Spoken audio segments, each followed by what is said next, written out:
You can tell everybody. Go ahead and tell everybody. I'm the man, I'm the man, I'm the man.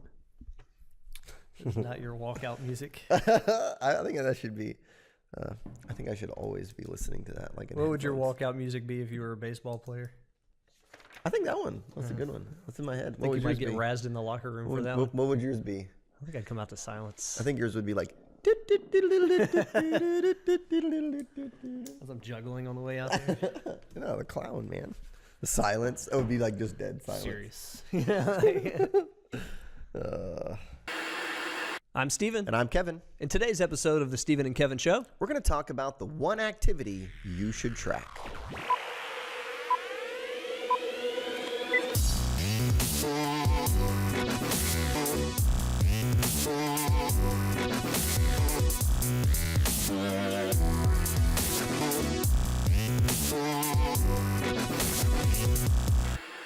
Hello, everyone, and welcome back to the Steven and Kevin Show, episode 62. Today, we're going to be talking about tracking activity. In particular, we're going to pick one specific activity that we think you should be tracking this year.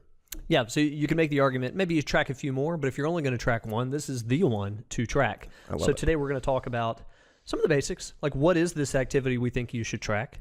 We're going to talk about why you should track it. We're going to give you some examples of opportunities to score some points here.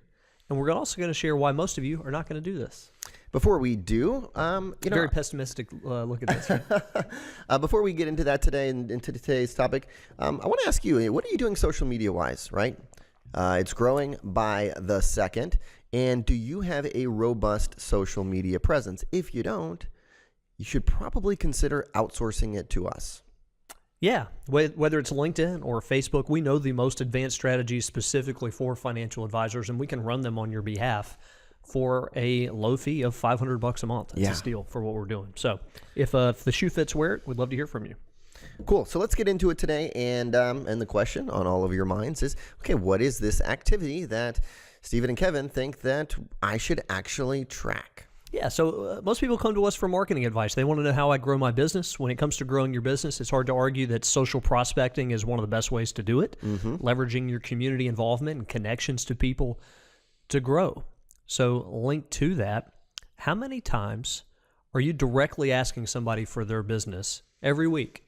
Yeah, I love this metric, and this is one that we like to track with coaching clients because truly, it's one that a lot of people avoid doing, but it leads to a ton of success. Well, you see people track the wrong things when it comes to social prospecting. You're tracking things like how many times were you out and about, out in the boot, if you're in Canada.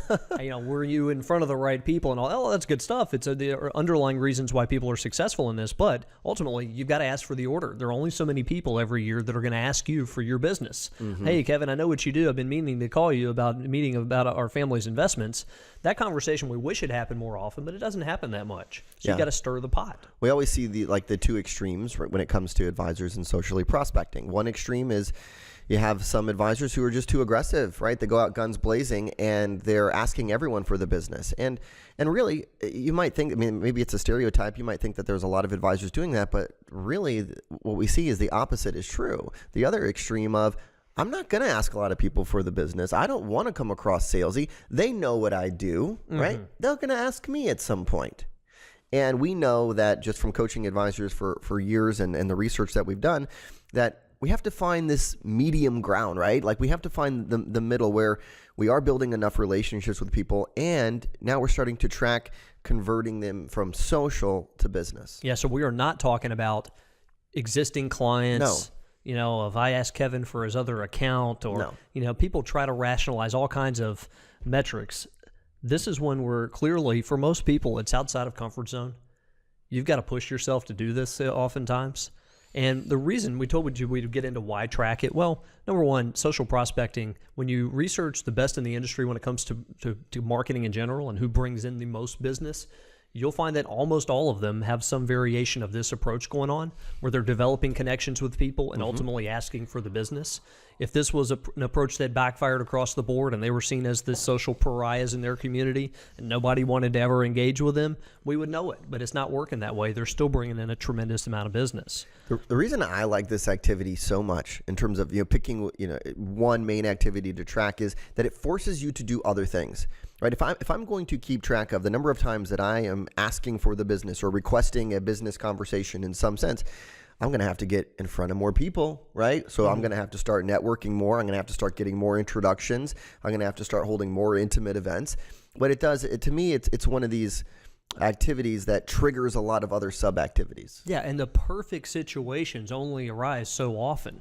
The people who are really good at this do a lot of pre-planning before they engage. So before I'd go to the soccer tournament, I'd be thinking about, who am I going to see? Is there anybody there I should be talking business with? So it makes you have strategic intent with what you're doing. Yeah, exactly right. So why track it? Forces a lot of the right behavior, makes you develop relationships, and ultimately it's going to determine how successful you are in the world of social prospecting. Yep. So let's talk a little bit about examples of this. When would it be appropriate to ask somebody for the business?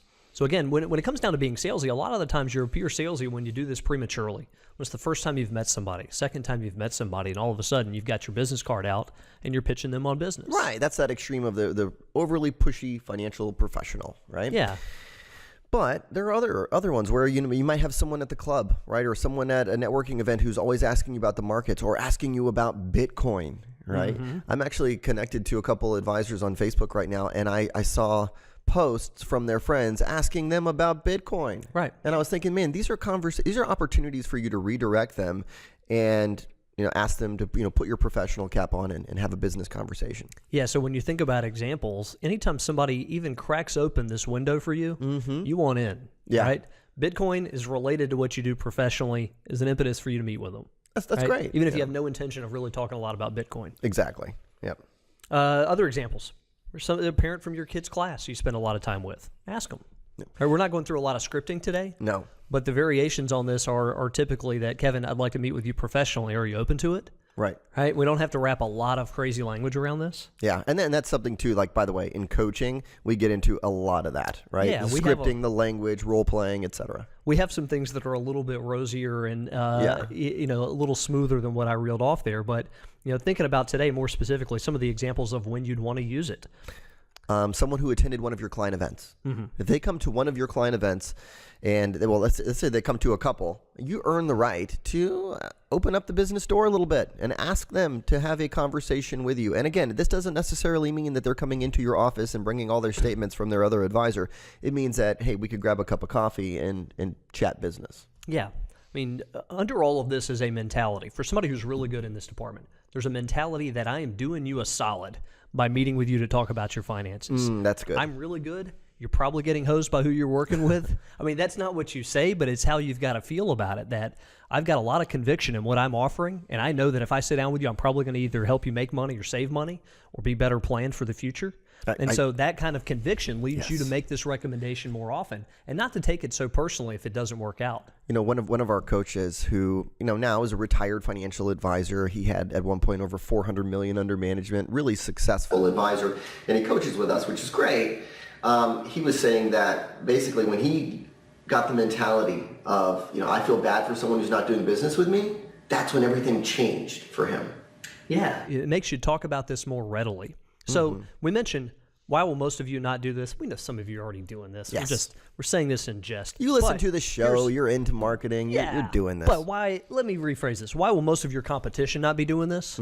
Well, number one, there's a lot of ego involved. There's a lot of fear involved. You're putting yourself out on a limb. Same in the dating world. If you're waiting around on other people to ask you out, there's not a lot of fear involved. Either it happens or it doesn't. Your numbers are going to suffer, but either it happens or it doesn't. Same here.